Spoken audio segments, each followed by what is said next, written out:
اعوذ باللہ من الشیطان الرجیم، بسم اللہ الرحمن الرحیم۔ سورۃ نجم آیا 51۔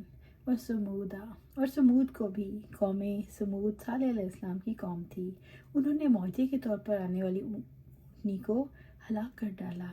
وما ابقا، چنانچہ کسی کو باقی نہ چھوڑا، اللہ تعالیٰ نے ان سب کو تباہ و برباد کر دیا، کسی کو باقی نہ رکھا۔ رب العزت نے فرمایا، اور جن لوگوں نے ظلم کیا تھا انہیں ایک ہولناک آواز نے پکڑ لیا تو اپنے گھروں میں ہی اوندھے منہ پڑے رہ گئے، گویا ان میں سے وہ بسے ہی نہ تھے۔ سن لو، بلا شبہ سمود نے اپنے رب کا کفر کیا، سن لو، دوری ہے سمود کے لیے۔ سورۃ ہود۔ اللہ تعالیٰ کی قدرت اور اس کے اختیار کو ثابت کرنے کے لیے کہا گیا کہ وہ کیسی سزا دینے والا ہے۔ سورۃ النجم آیا 52۔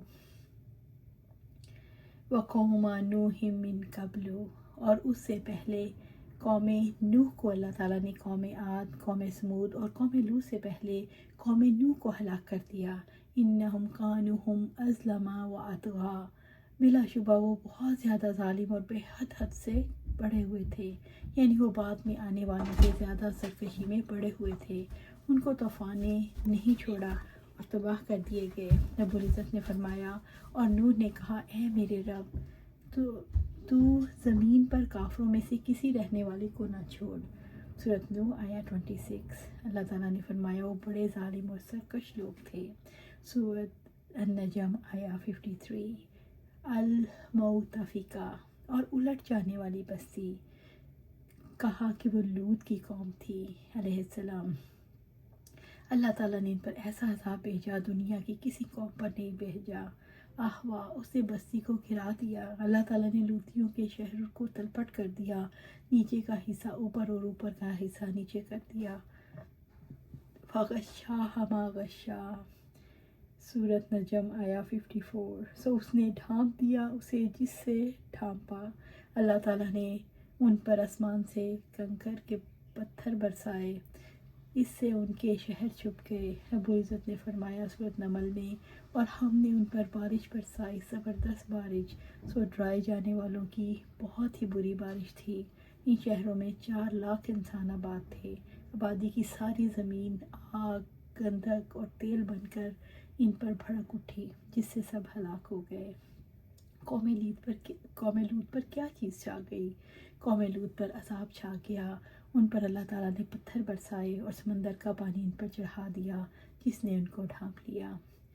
سورۃ النجم آیا 55۔ فَبِأَيِّ آلَاءِ رَبِّكَ تَتَمَارَىٰ، بس اپنے رب کی نعمتوں میں سے کس میں آپ شک کرو گے؟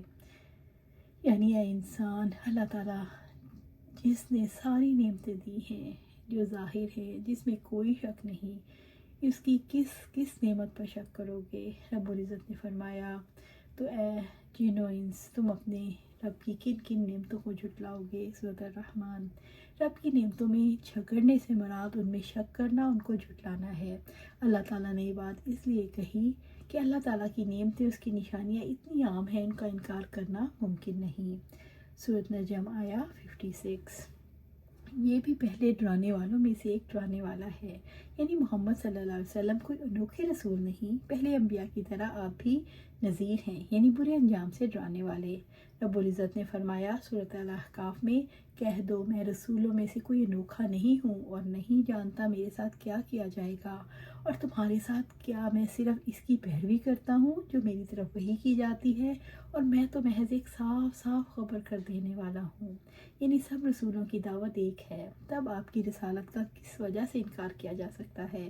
آپ کے اخلاق انبیاء سے اعلیٰ، آپ کی کتاب کامل، پھر آپ صلی اللہ علیہ وسلم کی رسالت کو کس بنیاد پر جھٹلاؤ گے؟